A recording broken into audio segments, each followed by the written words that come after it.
Hello, thank you for joining us today. My name's Braden Kowitz. I work at, go ahead, sit down. I'll introduce the panel in a minute. I work at GV, which is a venture capital fund backed by Google, and I work with startups all the time. And this panel is about building products, which is fun because I get to do that as my day job.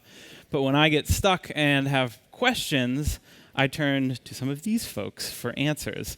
This is Utku, Hannah, Nick, and Denise. And just to start, maybe introduce yourself, some products you've worked on, and tell us a little story about a lesson you've learned about how you became a better product designer. Okay. Hello, everyone. I'm Utku. I'm working with Moo. They make business cards and other printed goods. I have an interesting job there in that I have to figure out what we do that's not business cards. So we run a small R&D lab called Offset. It's set up like a startup that's funded by Moo. It's in a separate building. And we work on, right now, purely digital products that look at how people might meet and how people kind of share their work and the problems that Moo solves on paper, we try and solve on digital products.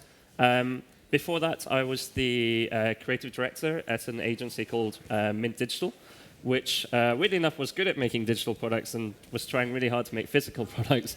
And we ran an agency, but we also built our own products. We built a bunch of stuff, one of which was called Stickygram. We put your Instagram pictures on fridge magnets, and that became widely successful. And during our time there, one of the things that we're working on, we set up a kind of grad scheme at Mint called Foundry. So we had 4 people who would leave university and join us for like a 3-month project. We'd give them a brief, and we'd collectively work on something together. Idea being that we want it to be something that we didn't know a lot about either, so that we could learn from them just as much as they were learning from us. And the first year that we did this, the brief was make something physical that's connected to the internet. This was 2011 when stuff like that was pretty new. And the team made this product called Ollie, which was something that took your notifications and it turned them into smell. So Ollie had like a little smell canister, and it would say, if you got a DM on Twitter, it might smell like mint. Or, if you got like a text message, it might smell like something else. And we were really drinking our Kool-Aid when we were working on this. We were like, notifications are messy, they're distracting. And what we're going to do is we're going to sort of like figure out ambient notifications so that you just like notice stuff, and you're like, oh yes, it is going to rain tomorrow because roses. and and we were like, yeah, this is going to be great. Everyone's gonna have one. We're going to stack them so you can have different smells. So like when your partner texts you, it smells beautiful, and when your ex-partner texts you, it smells like. And we prototyped it, we built it, and as you do with these things, we put it on Kickstarter. We're just like, yep, let's watch it kind of roll in. And maybe with hindsight, it's not surprising at all, but it didn't work. People weren't interested in a robot that turned your notifications into smell. And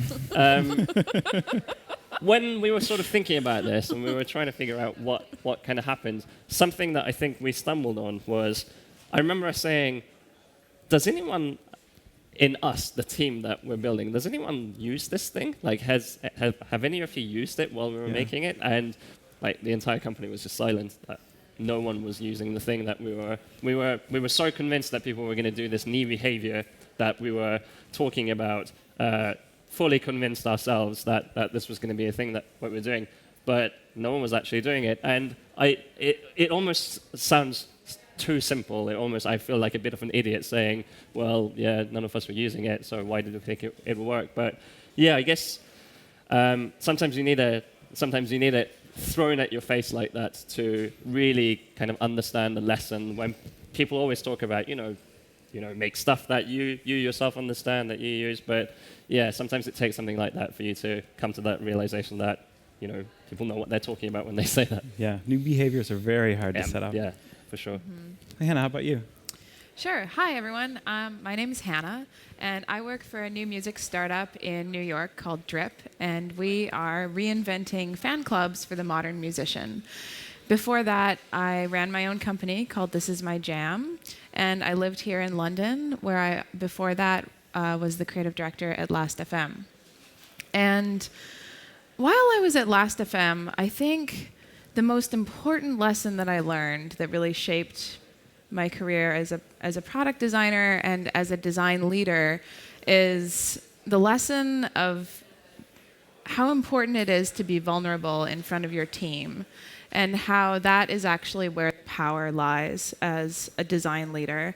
And this is actually not that different from how we launch products too. I think that if something is, if someone seems to be too perfect, people are going to invent flaws, or they're going to invent vulnerabilities for that person, because nobody wants to be led by somebody who is too perfect. And it's the same thing with products.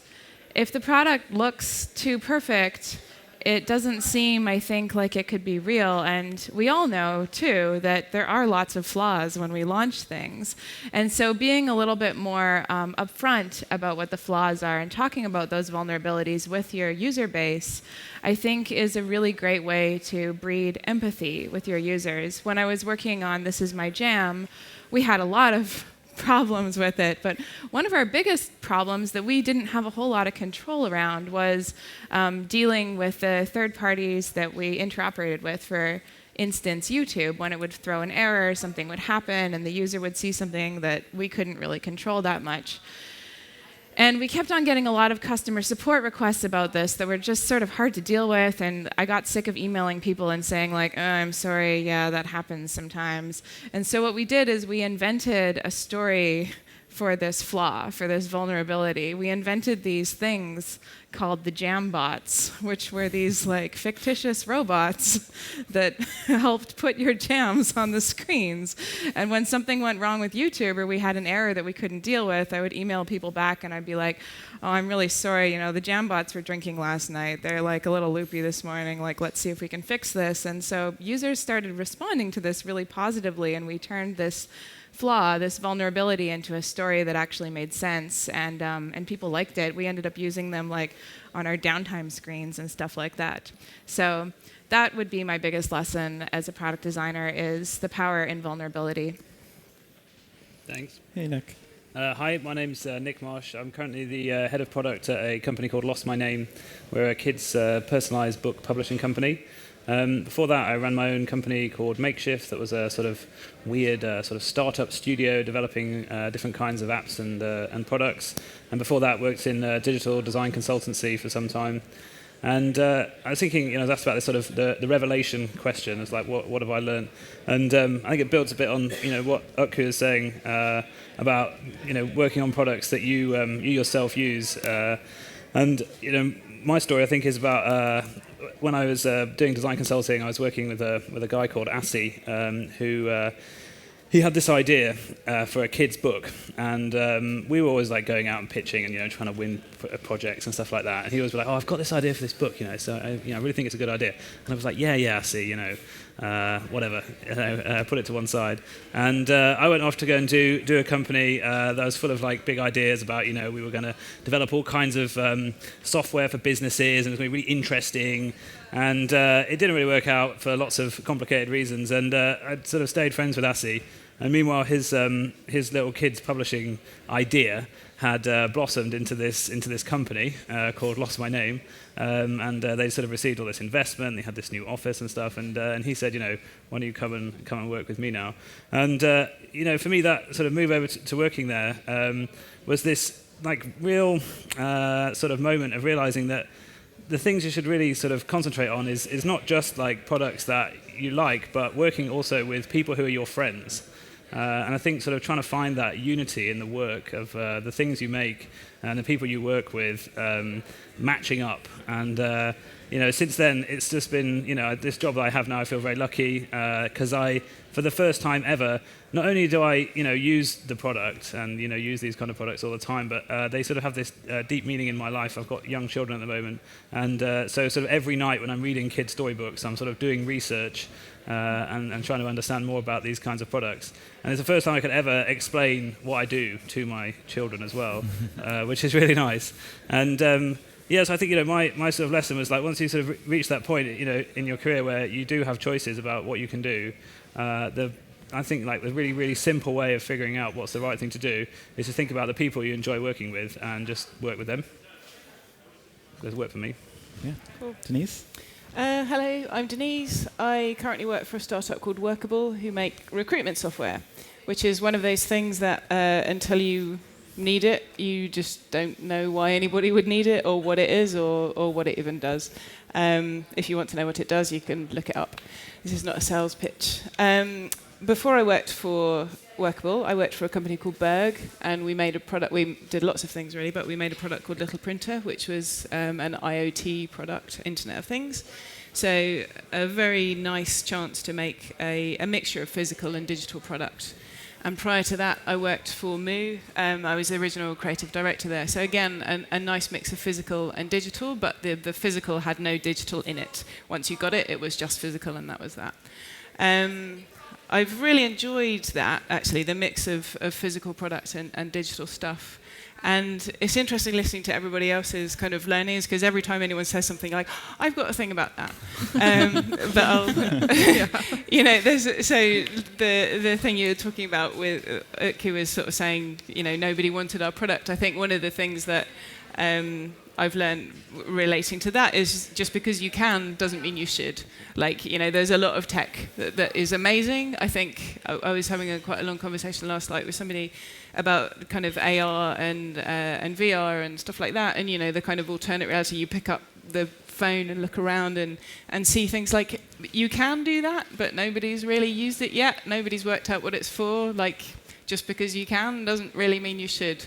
QR codes are another example. And to your point about kind of showing vulnerability, it's a kind of beautiful seams thing, which we used to talk about at Berg quite a lot, which is, a seamless experience is kind of nice if it is seamless. If it's, as soon as it starts showing bumps, then it's extremely jarring because it's supposed to be seamless, and all of a sudden there are things that are happening that are breaking things.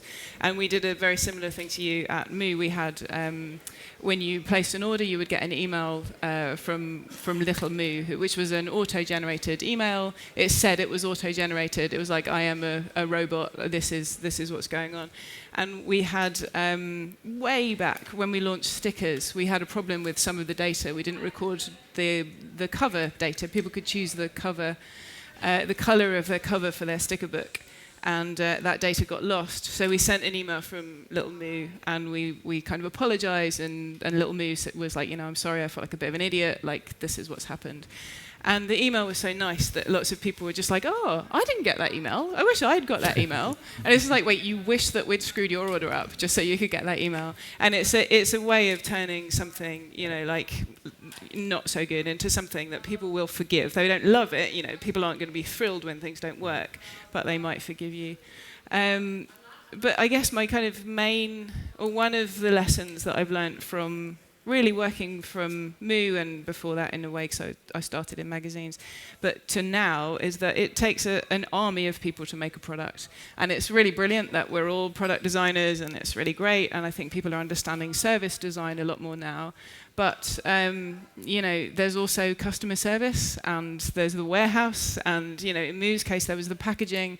Like, there are things that you don't even think about until you get to that point. So you don't want to design packaging for your IoT product that is like not flat packed, because the chances are, if you're a really small company and you're making your Kickstarted thing, you're going to be paying a lot of warehouse money to store air. Like, there are simple things like that people don't think about when they're because you've come through digital in lots of ways. You haven't come from the physical side of things. And I think that it's a massive it's something that I've been very privileged to work across the spectrum of stuff because I've worked in very small companies. And I think anybody else working in a small company, I spoke to somebody recently, they were, talking about launching a Kickstarter thing, and they hadn't thought about any of this stuff. And they hadn't thought about, who's going to package those things? Who's going to check they work before you ship them? Who's going to, who's going to deal with your returns and all of that kind of stuff? It's a whole army of people that make a successful product, whether it's physical or digital. And it's fun getting to poke all the edges if you can, but it's very nice and easy to sit here and just be like, we're product designers, everything's brilliant, we solve problems and change the world. And it's like, maybe, but not on our own. Yeah.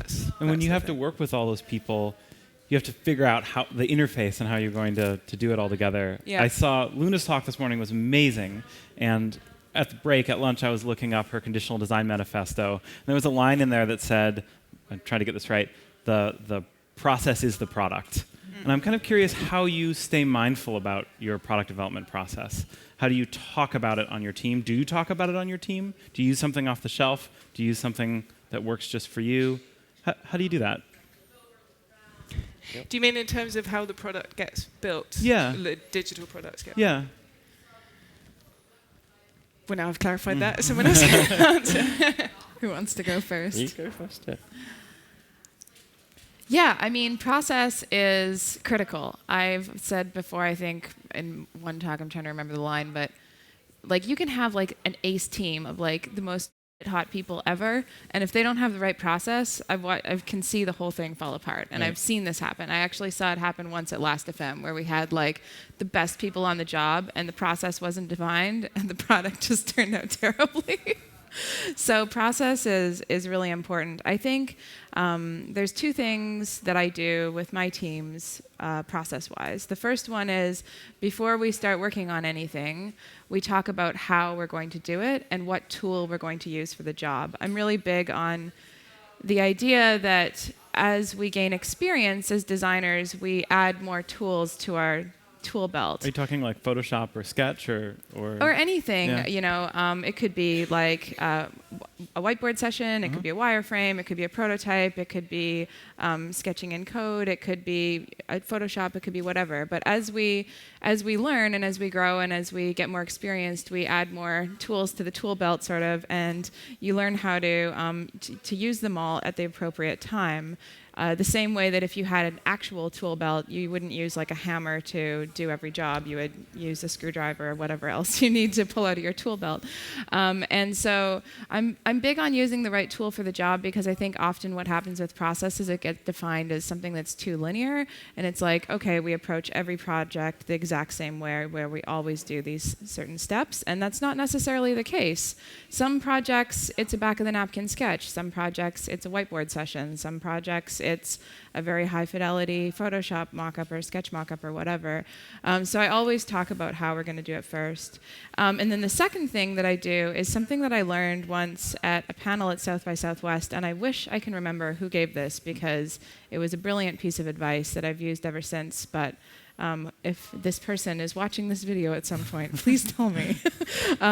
They talked about turning the creative corner, and basically the idea that first, when you're making something, you are concepting and coming up with something together collectively, and then at a certain point you shift gears and you go into like production method.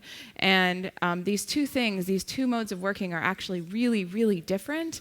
And it's when you're not clear about these things, a lot of problems can arise. And so two examples of these problems are like you're trying to run maybe like a brainstorm session or something like that, and someone's like, yeah, but we need to get this done tomorrow, and all of a sudden like all the energy in the room is just like gone. Or conversely, you're all like trying to finish something really late at night, it's like 2 a.m, and someone's like, you know what would be a really cool feature? And you're like, I'm going to kill you, right? So those two things happen when that process isn't signposted. And so what I do with my teams is I'm very clear with them, like, okay, today we are turning the creative corner. We're going from that way of working where like we could talk about any feature, whatever we wanted to do and research, to very clear production, and now like everybody to their places. And when I heard this described once at this panel, they likened it to the idea of a professional kitchen where like chefs are all coming up with different ideas and tastes and flavors, but when it comes time to put dinner on the table, they all have very specific stations. Like, the sauce person is not going to be messing with the pastry. It's like, to your places. Yeah. So those are the two things that I use for process. So in the world of business, they've been talking a lot about design thinking lately, and that's largely a process-driven thing similarly. Do you find that the business people you work with know the design process now, and it's a lot easier to get stuff done? Or is it still kind of just as hard as ever? Definitely more receptive to it, I think. It depends where you're working. Yeah. I skipped a bit where I was working for HMRC, not with GDS, but as part of the whole government restructure, and it's difficult. Sometimes people have a very firm vision of what they want already, and they're not necessarily going to have anything to do with that design thinking at all. So when you're in situations like that, how do you deal with it? I mean, we all have difficult clients that we work with, and when those clients don't understand the process behind design, how do you educate them, I guess? Extremely well at GDS, and it helps if you can lasso someone and drag them into a room, is to just show them user research, show them actual users using a product, because there's nothing like it. You think that it's all done. You're like, I understand it. Everyone understands it. I am the user. You show them real users, and they're just like, the scales fall from their eyes. They're like, okay, this is not what I was thinking. I think when I was last on the agency, just with most people, I was getting very uncomfortable about the idea of. I think pitching is a really weird thing, because it's a set of people who've decided that they have a thing or a problem that they want solved, and they have some notion. They've sort of already decided what they want the solution to be to that thing, which is not really how we build products. When you think about it, we try and actually tease out the problem, understand existing behavior and why people might do certain things the way that they do, and then try and kind of see if there's a solution that exists that can sit there. So one thing we were trying to do was, and this was a gamble, and sometimes we'd lose business from it, but was to try and answer a situation where we were asked to pitch by basically going and saying, we don't know what we should make, and we don't think what you've decided you should make is the thing that you should make. It might be, but right now, where we stand, we don't know. So what we'd do is we would just take a few kind of product propositions. We'd come up with, say, 5 or 6 more solutions to that problem, and instead just do customer testing. And just go in and say, we took your idea and we took a bunch of ideas that we came up with, and we just sat with your existing customers or potential customers, and here's what they had to say about them. And we would say, we don't know what the right product is today, but if we have a process in place that gets us there, then that's how we propose to work. And actually, it would work as a really good litmus test as to whether that was going to be a fruitful working relationship, because if they were comfortable with that idea, then you had a good sense that they would be comfortable with, things not going well, the product not sort of, this thing is, it zigzags all over the place when you're doing that, and I think it would be a good idea, it would give us a good idea of how comfortable they would be with that process. I'm curious from the room actually about user research. Who here has watched user research before in their company? Just raise your hand if you've done it. Cool. Who's watched user research on your product in the last 30 days? Okay, about half of the original hands. And who finds clients very receptive to going out and talking to customers? All right, almost just a couple now. So that's my big question. It's clearly valuable. We've done it before, but it's hard to do it every iteration, and it's very hard for clients to buy into doing it. So how do you convince, either in-house or outside, in the agency world, how do you convince people of the value of it before they see it? You just have to show it to them, right? Yeah. You just have to persuade them. Let's take at least 10 minutes, and then you always find as soon as you do that, people jaws on the floor. They can't believe it. How bad it is, and you've always got to be very careful about which kind of user research you present to clients. You don't just want to show them loads and loads of bad stuff, because obviously that scares everybody. But yeah, you just have to show them, and then as soon as people have watched a few of those videos or whatever. I just find everybody comes around, and if they don't, you don't want to work with them, because they're obviously just not going to be good to work with. At that point that you made earlier, though, about the people that you're pitching to, they have a vision, you know, and that vision-based approach to design, like I have an idea, just build my idea, please. And then this typical kind of HCI view of design, which is we're going out, looking at the customers and understanding what they need and building it. Those are very different ways to approach building products. How do you know which way to lean? Because like I feel like big things would never have been made if someone didn't say, I have a vision, get out of my way, I'm building it. But then again, that's a very arrogant way to go and design and a very easy way to end up in a ditch somewhere where you've made a huge mistake. So how do you know when to balance those two approaches? It really depends on the nature of the vision. Yeah. So if people come to you if saying... it's a good vision? If a bad vision is often, I have this specific product I want to make. It's a smell-based notification robot, right? Whereas a really great vision is often articulated as a problem you're trying to solve for somebody else, or a view of the market or a view of a customer. Or a change in the world that you want to see. Yeah, a change you want to make. So a big vision... smells becoming inevitable. A big vision is obviously really, really good. And then, you dial back and use the small iterative approach to get there. And you say, what's the smallest thing, that we can do? I think that's where, a more sophisticated design process gets useful in basically helping to challenge briefs right at the beginning and saying, before we start work, what's the real problem that we're trying to solve, which is what agencies tend to get quite good at doing. I find a lot of that discipline as well starts to sort of disappears a bit inside companies, the kind of that whole kind of what's the vision, what's the brief, crafting the right process and so on can get quite lost inside busy companies. It's something I think that a lot of the time people are kind of dumping on agencies saying, agencies aren't very good and we should do all the design work in-house and stuff. But I think that's actually one thing that they tend to do very well is making sure, up front that there's something exciting to work on, There is something really romantic in our industry, isn't there, though, about that sort of, there was just two of them and they were in a garage and they just had a dream and they made it happen and we almost fetishize that view of product building to a point, both I think in our industry but also outside it, because the anomalies that are successes born out of those are the things that make for good stories. So anyone who has exposure to kind of successful products outside it, it's that those are the stories that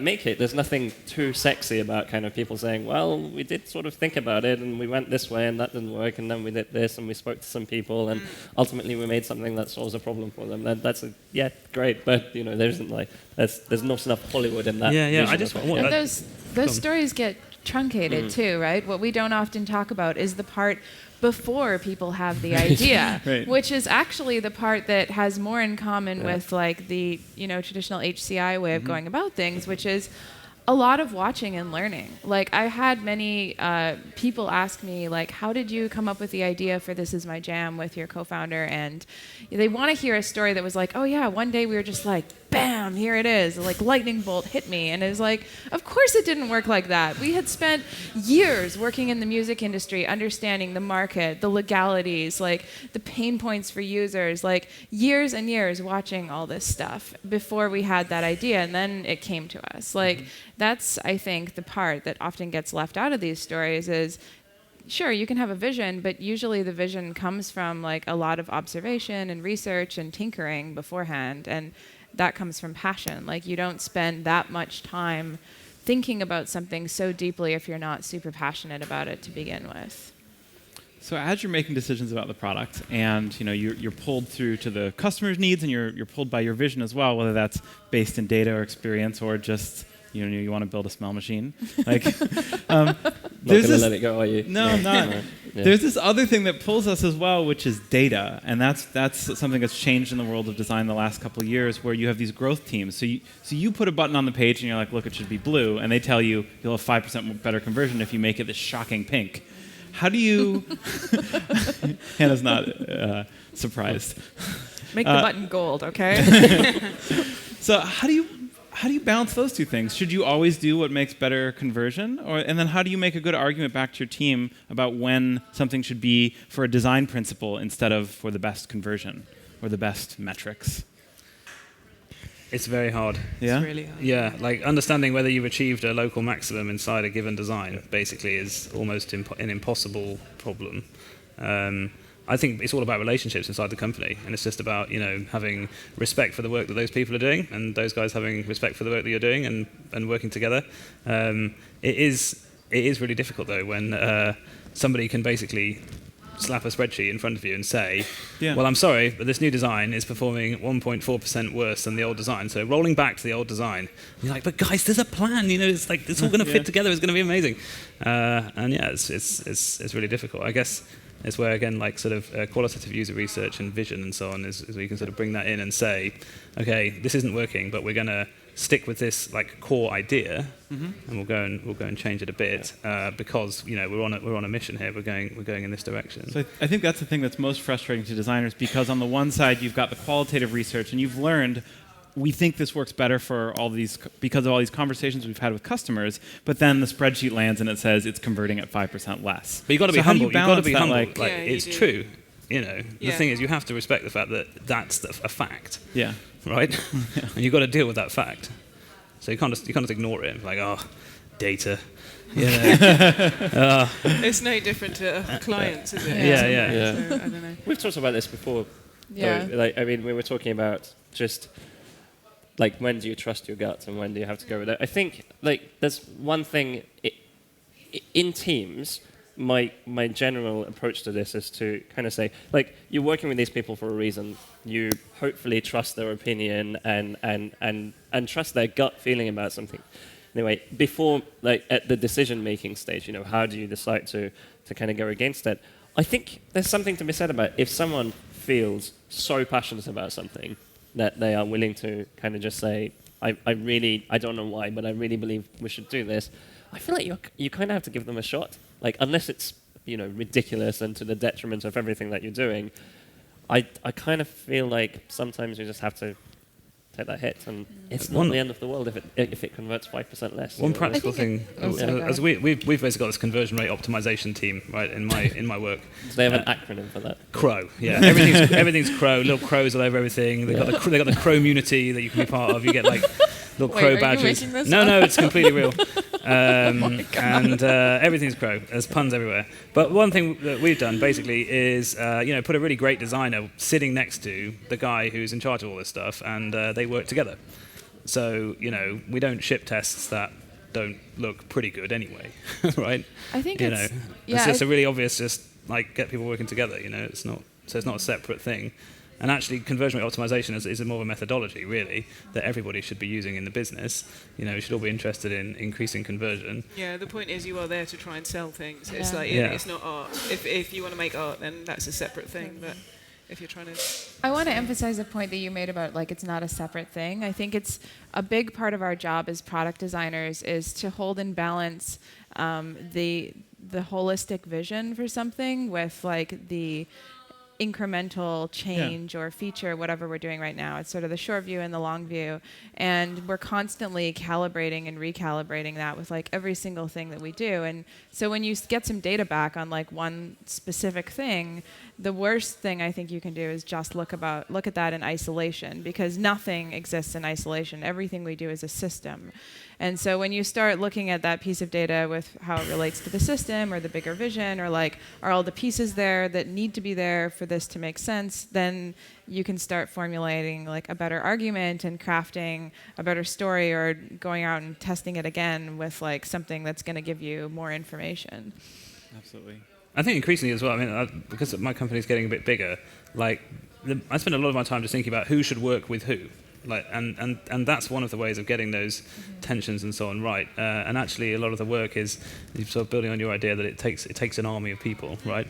And if you want to design complex products that are ambitious, most of the work is obviously finding great people and hiring them, and then making sure that they're all working together in the right way, and the teams are right, and that they're not overlapping, but they are overlapping, but they're sharing, but they're not sharing too much so they can concentrate.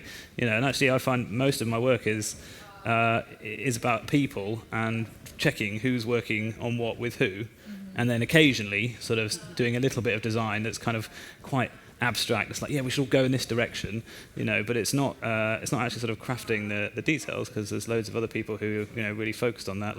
Is the button pink or fuchsia? That's there's a specialist person. We had a button summit recently. at work to discuss this issue. I want to dive into that idea of building a team, because design is such a diverse discipline. There's people with all sorts of different skills. So when you put together a team, are you always thinking kind of, I just got to find the most talented designer? Or do you approach it in a different way? Like when you're growing a team from just yourself to the next 10 people, how do you think about that process? Like, what are you looking for? We at my previous company, we had for design, we had a completely team-based hiring approach. It was kind of completely bottom up. So every single person in the design team was responsible for hiring, down to kind of writing job ads, deciding what sort of person we needed in the team, and kind of what skills we were lacking in that mix. And we would we had kind of quite a long and kind of arduous, I guess, interview process. But part of that reason was to get every single person in the team talking to the person that they would be working with, and if ever we had the opportunity to get them into work with us for any sort of time, we would sort of take it. And any person saying no at any point was enough to say that we couldn't hire that person, even if they were the most talented candidate. I think I believe a lot in kind of teams. Getting team balance is like one of the trickiest things I think about making products. One person's effect, especially if you're a smaller team, is so massive that the kind of gravity of anything you add into that mix will forever change, I think, what you kind of do. So yeah, it's the most important thing you could be doing. So my old boss, he always had this kind of saying that hiring was at any given point the most important thing that you could be doing. So if you had to be doing hiring, you had to drop work to do it. Yeah. Because that was the single thing that you should be focusing on over anything else. I don't know what kind of your experiences were. But I haven't found a magic way to do it. I'm in the process of hiring someone at the moment, and it is hard. Yeah. Can you just use your software? To do that's all sorted. It's super easy. But finding someone is the hardest thing, and actually having to talk to them. Unfortunately, the software doesn't do that. Yeah. But it is hard, and it's that thing of you get on with somebody really well in an interview, but it's not the same as a day-to-day thing. Someone's portfolio can, of course, be great, but then you don't necessarily know exactly what they've done on every project.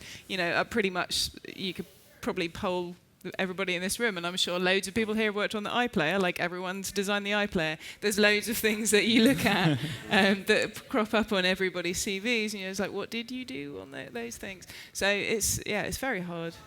One thing we've introduced, I thought it's like a practical thing we've introduced in the company, is we've just created a design ladder, sort of borrowed from the engineering ladder concept. And initially I was a bit like, putting everybody so we've got 3 design disciplines of digital design, communication design, and print design inside the company. And then each one of those is a tier, from junior to mid to senior to principal. Initially I thought it was a bit too over-processed and so on, but actually in writing it and working on it with the team, it's really, really valuable because one of the first things we can do is it's like an audit of the team, and we found that some of the teams are too junior, for example, and some of the teams are too senior. And one of the things we really want to have is that mix of younger people and older people working together. We want everyone to be excellent, but we do want to have a mix, because I think experienced people get pushed harder by new people and teaching them stuff, and obviously younger people really benefit from working with older people.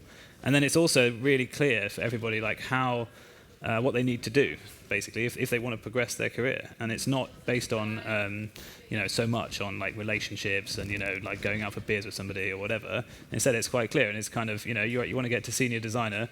Well, you need to sort of like evidence these things like taking ownership of a full part of the application, setting up entirely new base styles from scratch, leading on major projects, like whatever, these specific things. And so that document was actually quite useful. I'm meaning to like share it basically, because it took us a while to write.